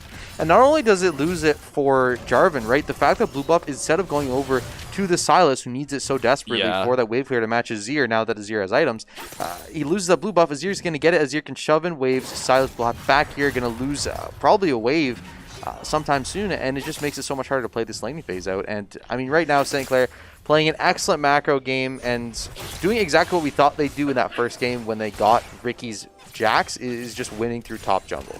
Yeah, definitely. And then, of course, bot lane here, too. I like the way that Durham is playing towards their bot lane. They've realized, okay, top is not where we're going this game. So they're going towards bottom. We're seeing Oof get set up in those bushes. Oh, Ignite gonna come out. He's going in on Ricky. That's a lot of damage. But the W! Akali just barely got left in the W. Is gonna get pulled right back to the middle, right back to Ricky. And you know what the thing was too? He actually dodged the second charge of the ultimate with a nice sidestep on the E and caught her with the W as she was R-ing forward. Yeah. So, I mean, Ricky there perfectly calculated, knew exactly what he was doing, and is going to extend his lead even further now. Probably going to back for, I'm assuming, Black Cleaver or a Gourd Drinker, something along those lines. Just taking an even bigger lead against this Akali, and this is what we expected from Ricky in the first game, and I love to see it here in Game 2. Yeah, definitely. And we're going to see Jarvan waiting in this bush for the lane gank once again. He is going to get off the back here, actually. And Zephyros, yeah, he's really just pushing in the waves on this Sylas here. Well, you have to try and take stuff in the other sides of the map, right? Like, obviously, your top lane never going to be winning at this point, like down 4-0 against this Aatrox. You have to try and look for an advantage. Get your Jinx ahead even more than she is. Get your Sylas even more ahead than he is right now. But I think, yeah, we are going to get a quick replay here in the top lane. And we see here Akali going for the R. A nice sidestep. Oh, yes, he gets a sidestep on the Q there. I don't know how that W hit. That was pretty crazy. Yeah, honestly, I want to say she was out of it. Then again, very close to that line at the end. And we didn't see that whole like area fade. So it definitely was up. Oof, gonna go in. They're gonna engage under the turret here. But Barlow's got the Lulu ult. There's too much damage coming out from the turret. Fresh taking a lot of damage from Kiorez. And that's gonna be the kill for Kiorez. 2-0. I cannot believe that died. They do lose mid-turret in the process, though. Zephyr will be able to shove it in. E gonna hit, but Wick will not go in there, so it will just be a turret over. Mid lane turret gonna go down, and I mean, I can't believe they got that kill in the bot lane, to be honest. It was really well played by bot there. The fact that that one auto just out of range, and Jinx switches to the Q at the last second, finds Lulu there. A little bit of light, a little bit of hope there for the side of Durham, and you need this Jinx to start mega scaling, because if the Jinx can get far ahead, it kind of offsets what the Aatrox can do in the top lane, especially now that bot turret's going to be gone here very soon. You can kind of balance the game out in a way. Yeah, and another dive from Ricky. There's just too much damage. Like, oh, what are you going to do? That's going to be the turret coming out. Top lane, going to get pushed in a little more. Probably going to see Ricky start setting his eyes on bot lane here. Objective bounties. We objective bounties those. Did come in. Yeah, we haven't seen those yet. So we got to talk about objective bounties, because it is a new mechanic here in preseason. So if you didn't know, all objectives, so that includes dragons, barons, and all turrets become worth money for the opposing team. So you can't really see the values of them right now, but outers are worth 250 across the team, so it's 50 gold per person. And then inners are, I think, 500, so it'd be 100 per person, and then so on and so forth. I want to say inners are 400 because Dragons and Baron and Rift are 500. Okay. The pit objectives are 500 for sure, I can tell you that. Okay. And then, yeah, outer turrets 250, that sounds about right. Yeah. But inner turrets, I want to say 400. And typically that's only for the losing teams. Yes, So, normally it's for the team that is down on kills, I've realized. Yeah. It seems as though the gold differential doesn't I think really it factor into affects it slightly, but it's not a significant amount, whereas Yeah. normally, like, it would be just whoever's down in kills. So we do see objective bounties come through here, and they will disappear after a short time if the kill lead becomes closer or if the gold discrepancy isn't as large. So we could see those go away at any time. Don't really know when, but in the end, there was a bot turret taken down there by the side of Durham, so they did find that objective bounty for themselves. They're going to go in on Anime Girl here, but will walk back up. Oh, stun will land. Barlow finds the arrow to Akali's heart, and that is going to be another kill over to this Aatrox 6-0, but it will cost them the mid turret here. They are going to have a big flank, though. This could be dangerous. Yeah, Zephrod has ult, too. 4-man flank. This could be huge. Oh, no, he gets stunned up. He will go down here. So Clair is going to find that kill on his ear, and they will back up a big flank here, but was found out by that ward. They're going to go for the 4v4 Moffat with a good angle here. On to Barlow. Hook going to come through. Ult going to come through as well. Cataclysm going to come down here in just a second. Moffat, no, not going to pop it. Moffat will go down here. Going to get the flash Q onto, oof there. Oof. Going to be taken down here in just a second. Will be auto down by Barlow there. Barlow going to find that kill. Ricky still chasing after these last two members. Will pop the ult.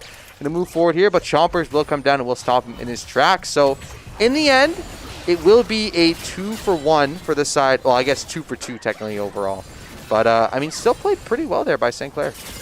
Yeah, definitely pretty well. Nice conversion. Obviously, they were able to get that pick on the Akali, and then, you know, that 4-man flank in on Zephyr, or after the Zephyr pick was definitely good.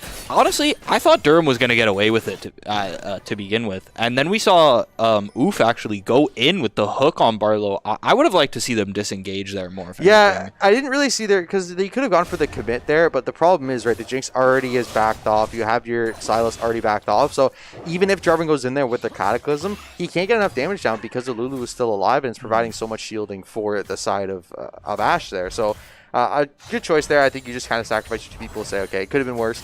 It wasn't, Yeah. but I mean, right now, I definitely think Durham needs to slow this game down. You have to try and get the Jinx to a point where she can kind of carry, and looks like Zephrod in a bad place. Ult going to come through. Nice E as well. Flash going to come through as well just to try to escape it, and will be a TP up as well. So we'll burn the Aatrox TP. Anime Girl going to be walking back. Lulu going to give a little bit of speed, but no, not going to go for the chase. So in the end, a flash burn from Zephrod as well as TP from Aatrox. Yeah, the ult also burned from Zephyr. Yeah. Although pretty short cooldown as it looks like. It is going to be back up fairly soon as he has hit that level 2 mark. Polymorph going to come out. He's going to zone him off this vision here. Hey, very important. Vision, very, is true. very important. So in the end, it will be a mid turret taken, though, and it will be a bot outer as well. So the objective bounty is being claimed here in just a second. We'll get this turret. Going to go for that last auto. Will get it. Bounty going to be claimed, but Hectic will go down here in just a second, looking for this kill. Will be the Azir. Will be found there by, I think it was Ricky, or was it 8? Yeah, it was Ricky. I want to say he was 6-0 before that. Yeah, so he's now 7-0-2. Absolutely smurfing on Durham right now, just all over them. And I mean, right now you have to try and stop this. It is going to be an Ocean Soul as well. St. Clair already with 2 dragons. 45 seconds before this one pops up. You need to stop this if you are Durham, because if they get on Ocean Soul point, it is going to be so hard to play at this game, especially because think about how much healing this Aatrox is going to get if he gets Ocean Soul. Yeah. Ricky, like, already being so tanky, so healy, he's doing all these things in these fights. E-Hug's going in for a dive on Moffat right now. Ult is going to come out, able to get him. Little bit of assist there from Fresh. Nice little dive from the Gwen. But yeah, and that's the power of why you're so comfortable going this Gwen into Jarvan matchup, because you have that dash. So it doesn't matter if the Jarvan Cataclysms you press the E button and you're out of there. So, I mean, for me, I saw this Jarvan pick, and it is a very good, it can be very good, but it just hasn't really been strong enough to fight this Gwen. And going back to pick ban phase, if you're Durham, right, you're looking at this game, you blind pick Jarvan last game, then pick Gwen, he does very well on you, and you're looking at this game too, and you're picking the same junglers, and it's kind of just the same result.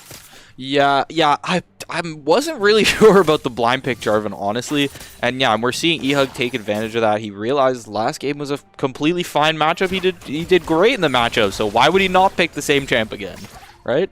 Yeah, 4.5k difference now in gold. St. Clair on Soul Point, rolling forward here. Ricky at 702 and eHug again 302, playing so well in these games, and it's really been the difference maker, right? Because you have Gwen jungle as a pick that it's so hard to say we want to commit a ban to Gwen, because you've seen him look good on Kindred, you've seen him look good on Viego, look good on Vi. Like, he has so many picks to go through that you feel like throwing a ban at him, even if it is for this very strong Gwen, is just so difficult because he has so much other things to fall back on. So I think he's just been such a strong player for St. Clair throughout the regular season, throughout the playoffs, and I can't wait to see what the rest of this game and maybe the rest of the season has in store for him. Yeah, and then keep in mind with that Gwen pick too, having that in his champ pool allows him to flex to AP when he needs to, because we know Riggy doesn't have very many AP champs in his pool, right? And obviously bot lane we're not going to see too much, so it's really just Zephyros that's left there. So eHug having this AP pick as well, it really helps balance out their team comps. Yeah, for sure. Baron is down to half HP here. TP going to come through as well. They're going to catch out Moffat here with the Ash Arrow. Will be able to flash out of it here. Yeah, going to go after them. Meanwhile, Ricky's getting teamed up on in the bot here. Will heal up so much from Gorjek. He's going to stay alive here. He's still going. He's still kicking. No, he goes down. Ignite going to come through. But in the meanwhile, St. Clair's winning the rest of the fight. Shutdown come through, though. That's so much damage for the Jinx. Going to find one. Going to find two. Double kill over for Jinx. He's going to go back in here trying to get the kill, but Jinx still's alive. 700 gold shutdown. Going to go to Barlow. Going to find three. That's going to be a triple for Jinx. But I think a triple for Barlow too. ADCs trading back and forth, but St. Clair ends up with the ace, and that's another team fight win for them in this game. Yeah, they had to... Durham just had to use so many resources just to kill Ricky there. But a beautiful fight by Kyora's. She, like, look at the kiting here in the end. Just so much damage coming out. Boom, boom, boom. Hit by the Azir ult, not phased, still going to go in. eHug is going to be able to tank enough so that Barlow is able to trade him out. And I think the real difference maker in that fight was the dying Zephyros R, right? Because if he doesn't land that R, if that doesn't go through, the Jinx chases Ashe up, they get the shutdown on Ashe, and they can even get Baron, because this Jinx is so strong right now with the three items. So I think, again, Zephyros coming in clutch with that big R, able to save the team fight, and again, just really good awareness there by eHug. The fact that, yes, the Jinx is very strong, but goes in for the E, goes for the auto attacks, able to find that shutdown, 700 gold onto Barlow here. And despite the fact that Jinx found the triple kill, Barlow finds a triple kill of his own, gets some gold back in his pocket. Yes, he is still down here in this game, down an item and a half, but it's still, right now, your Ricky is so strong. Are going to come through, not going to... Oh, we'll find the Jarvan, actually. Moffat trying to walk away here, will be able to escape, but again, we see this jungle discrepancy right now. Level 11 Jarvan to the level 13 Gwen. Farm, 67 difference. Like, it is just so massive right now. Gold discrepancy, you can see 3k built up here. 4k in the top lane. Like, St. Clair right now, it is really just this bot lane that is the only saving grace here for Durham. Yeah. And honestly, you gotta give respect to Anime Girl right now.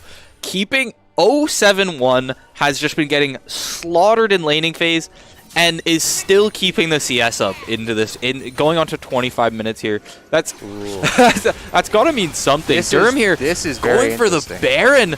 No vision from St. Clair, but Zephyros definitely has an idea of where they are. The clone's going to come in. A lot of damage going on to Anime Girl just from the soldiers themselves. It's down to 3k. But they're very low. Look how much damage they got from this Baron. You're going to go in, going to find two. Luluwalk going to come through, going to keep him alive. That's going to be St. Clair getting two, turning on this Baron. They tried it. It was a good try there. You're down 10k gold in this game. You got to go for something, but that was not it. St. Clair going to call their bluff, take the Baron, run to this Soul, and I mean, it's just kind of the last straw, last piece of hope there for Durham was that Baron, and just didn't work out for them. Yeah, eHug, just the way Durham was positioned there, it seemed as though Hectic and Moffat were kind of like, they were like, all right, we're out, whereas the bot lane was not on the same page really, and then eHug dashes over the wall and has free access. Nice ult from Zephyros to save himself, and he's going to go on Anime Girl. Whoa, Anime Girl able to dance around in this invisibility, but Zephyros just able to kill her with that soldier. Gonna make it out with about, I'd say, 100 health left. Kyora's Gonna throw in the rocket, able to finish off Sephiroth. Outplays all of the Akali, but unfortunately doesn't outplay the Jinx rocket. So that's Arcane for you. In the end, you will get taken. And in the end, St. Clair's still going to get this Ocean Dragon. No contest here. Will be just be a Jarvan coming in to try for a steal. At least he's got to try. But right now, you're down so much gold. It's just so hard to see me taking this. So Mothbad looking for it. We'll get the E in there. Going to go for the Q. Not Lulu found it. Wow. Okay, of all people, Lulu found the smite there. So in the end, it will be claimed by St. Clair. Ocean Soul will go over to them. And that healing is just going to be insane. Not only for this Aatrox, but the Gwen too. Yeah. So Ehog actually missed the smite there. And Fresh was able to just have that tiny bit of damage. I did see it at 977, so I think they went for the early smite, and then Lulu just autoing, I guess, got the... So Fresh coming with a clutch dragon in there. Let's see that for the support. Hands for the support. Good job. I mean, hey, securing the soul, right? It's like, why do you need a jungler when you got Fresh as your support, right? Yeah, exactly. That's what the Lulu is for, securing those souls. 10k gold lead now. Here we are. We're going to see it. How did Fresh find this somehow? Goes for the E. Goes in. 967. So wow. 67 and the auto found it. So, I mean, it was a good try, right? Like, the fact that Jarvan was able to get in there, try and go for the smite anyway, just unfortunately did not work out. And right now, St. Clair, with this Baron still active, just going to keep snowballing this one. And I just don't really see a way for Durham to come back in this one. I think it's just about wrapped up. Yeah. Unless we can see some great peel on for Kiorez, and she's able to just get so much damage out in this upcoming fight here. But other than that, I don't really see much. The Ocean Soul is up. Ricky's at level 16. He's almost 4 items in, 3.5 basically. St. Clair is just really strong in this game. And the problem is, lead. Too, you don't have any healing reduction. Oh, actually, no, they just got it. That's going to be an RN from the jungler. Going to find 4 in the Cataclysm, but it doesn't matter. The Ocean Soul is here. Ricky going to heal up through everything. They're going to take him down one at a time. Shutdown coming through, but in the end, it's all for naught. Aatrox just walking all over this backline. It doesn't matter, Durham. A good try, but St. Clair will do you two better. 2-0. Sweep here for St. Clair. They will be heading to the NECC playoffs grand finals. Such a good game. So well played. And that is going to be the Nexus exploding and Durham's hearts exploding to St. Clair. Take it 2-0 in this series.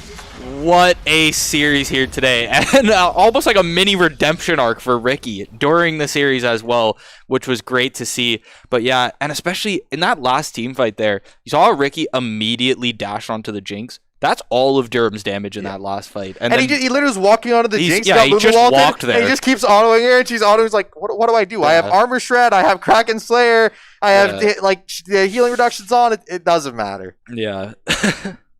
It was just a crazy series to watch altogether. Definitely some ups and downs for St. Clair.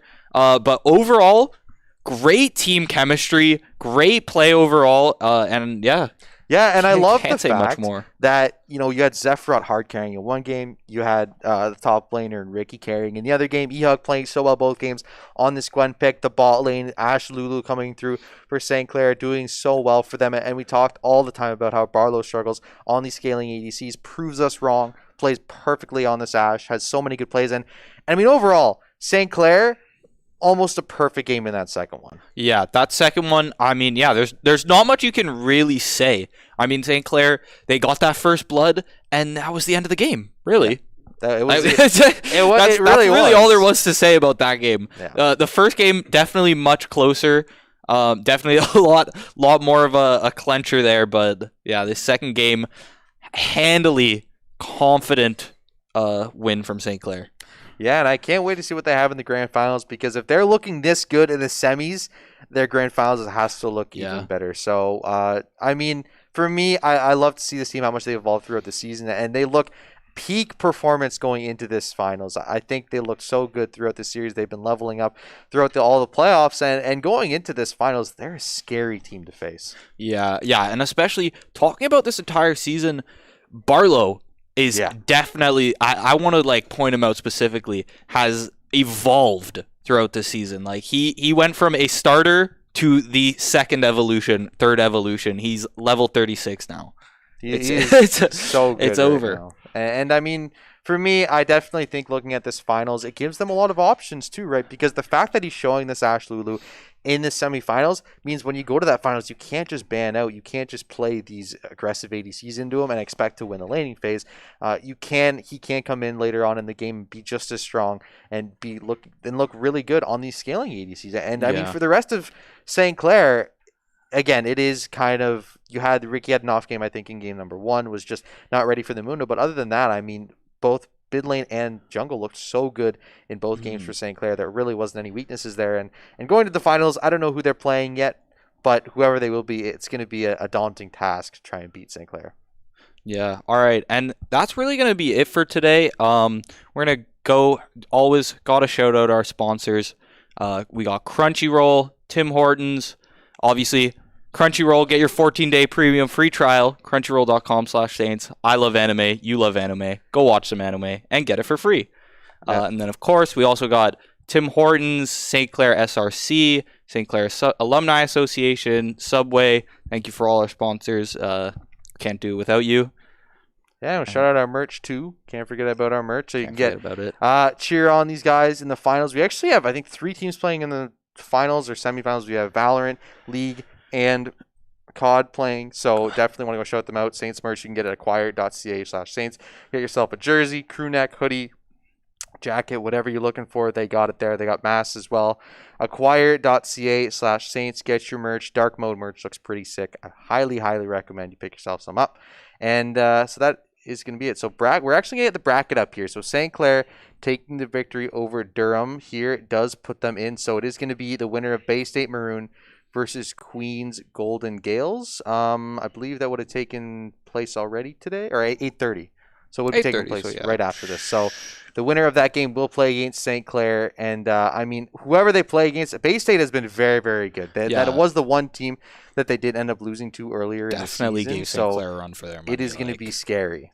Yeah, that will be. I mean, either team wins that, it's definitely going to be a finals to watch. Yeah. Bay State Maroon, based on previous experience, that's going to be a finals to be excited about. But I think for me too, the fact that St. Clair's looked so much better throughout the season gives me so much more hope for them in this last game, because Bay State, the only team that really put them down quite a bit and just dominated them, they look a million times better than they did in that game early on in the season. And I think this form of St. Clair is going to be a whole lot scarier than the last version of St. Clair they faced. Yeah, and of course, there's nothing better than seeing a rematch and seeing what goes differently. Revenge match. A grudge match. But yeah, that is going to be it for us all here. Semifinals done. St. Clair sweeps the series 2-0 against Durham, and we'll be facing the winner of Bay State and Queens Golden Gales in the finals of the NECC playoffs. So St. Clair making it to finals. Great to see them. We'll see you guys hopefully in that finals sometime soon. John and Bill Bangs, Udima, Josh Fundy Pafundi for you today. Hope you have a great day. Stay safe and love everyone. We're gonna walk in here. We'll spot out the Akali here. We'll go for the early game fight, but Ehud gonna be waiting here. That's both. We'll finally commit. Knockup is available. If Ricky can land this knockup, we'll get the flash for it. Gonna go for the E as well. Anime Girl gonna have to try and get out, but no. That's first and blood. That's the problem with TP Ignite. You don't have the flash to escape. Anime Girl. He's sandwiched in this mid bush here. They're gonna be able to hit the knockup. Damage coming out. A lot of damage coming out. The Ignite came out. Almost able to take down Marvin. He's gonna win this. He's gonna win this. He wins that. Holy crap! Akali is the fact that you get that TP available in the early game. You can't look for an early assassination. That's where you find some power. But both times the TP had to be used just to get back to lane. And we're gonna see now just the aura. Barlow gonna be taken down here. Will be ulted. That's gonna be a 3-man. That's gonna be Barlow saying bar. In this game. So they're going towards bottom. We're seeing Oof get set up in those bushes. Oh, Ignite gonna come out. He's going in on Ricky. That's a lot of damage with the W. Akali just barely got left in the W. Is gonna get pulled right back to the middle, right back to. So we could see those go away at any time. Don't really know when, but in the end, there was a bot turret taken down there by the side of Durham, so they did find that objective bounty for themselves. They're going to go in on Anime Girl here, but will walk back up. Oh, stun will land. Barlow finds the arrow to Akali's heart, and that is going to be another big flank here, but was found out by that ward. They're going to go for the 4-4 Mothbat with a good angle here. On to Barlow. Hook going to come through. All going to come through as well. Cataclysm going to come down here in just a second. Mothbat, no, not going to pop it. Moffat will go down here. Gonna get the flash Q onto, oof there, oof. Gonna be taken down here in just a second. Will be auto down by Barlow there. Barlow gonna find that kill. Ricky here. He's still going. He's still kicking. No, he goes down. Ignite gonna come through. But in the meanwhile, St. Clair's winning the rest of the fight. Shutdown gonna come through though. That's so much damage for the Jinx. Gonna find one. Gonna find two. Double kill over for Jinx. He's gonna go back in here trying to get the kill, but Jinx still alive. 700 gold shutdown. Gonna go to Barlow. Gonna find three. That's gonna be a triple for Jinx. But I think a triple for Barlow to ADC. From the just from the soldiers themselves. It's down to E-Hug going 3K, in. but they're very low. Look how much damage they got from this Baron. He's E-Hug gonna go in, straight gonna on find two. Lulu gonna come through, gonna keep him alive. That's gonna be St. Clair getting two, turning on this Baron. They tried it. It was a good try there. You're down 10. They were like, all right, we're out. Whereas the bot lane was not on the same page, really. And then E-Hug dashes over the wall and has free access. Nice ult from Zephyros to save himself. And he's going to go on Anime Girl. Whoa, Anime Girl able to dance around in this invisibility, but Zephyros just able to kill it. Anime Girl. Whoa, Anime Girl able to dance around in this invisibility, but Zephyros just able to kill her with that soldier. Gonna make it out with about, I'd say, 100 health left. Kyora's gonna throw. Well, at least he's got to try. But right now, you're down so much gold. It's just so hard to see me taking this. So Moffat looking for it. We'll get the E in there. Gonna go for the Q. Lulu found it. Wow. Okay.